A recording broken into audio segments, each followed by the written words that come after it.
ABS-CBN sunod-sunod ang good news sa mga kapamilya. Matapos ang sanib puwersa ng ABS-CBN at GMA, para sa It's Showtime na mapapanood na sa main channel ng Kapuso Network simula April 6, 11:30 AM. Matatandaang nagsimulang umere sa GTV na pag-aari din ng Kapuso Network ang naturang noontime show noong isang taon.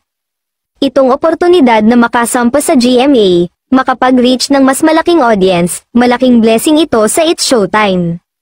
It's your lucky day, tuloy na daw ang pagbabalik sa TV.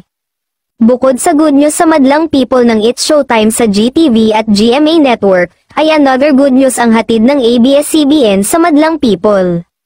Nakatakdang bumalik ang programang It's Your Lucky Day.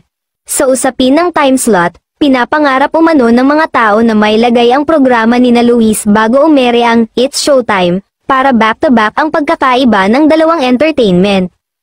Kamakailan ay ikina-excite ng netizens ang muling pagsasama-sama ng hosts ng defunct noontime show na It's Your Lucky Day.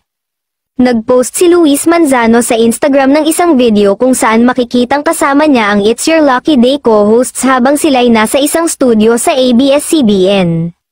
Bumuhos ang komento mula sa kanilang mga tagahanga, marami rito ang ngayon pa lang ay na-excite na sa posibilidad na pagbabalik sa ere ng It's Your Lucky Day. Sa ngayon ay wala pang official announcement mula sa ABS-CBN Entertainment at sa TV station kung saan ito e-ere kung kailan at anong oras ito mapapanood, pero natanong ang isa sa cast member nito sa muling pagbabalik ng It's Your Lucky Day, at tanging, abangan, lamang ang nasagot niya.